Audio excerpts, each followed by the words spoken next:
ទូមួយឈ្មោះសមុទ្រគឺរក្សាជើងបរមីស្លាប់វិសសាអេអេ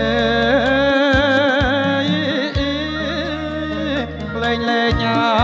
យរងំលោកអាយអើយ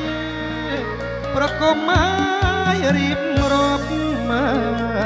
កអញ្ជើញសពគ្រប់លោកមានបារមីលោកមានអាយបារមីអេ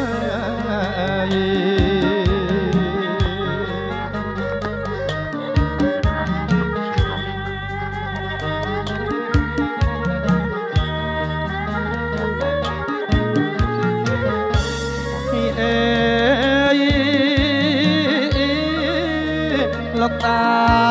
បបកវិលលោកអាយអើយកងរាជអាយមានជ័យសាស្តាសុស្ដីនំព្រឹក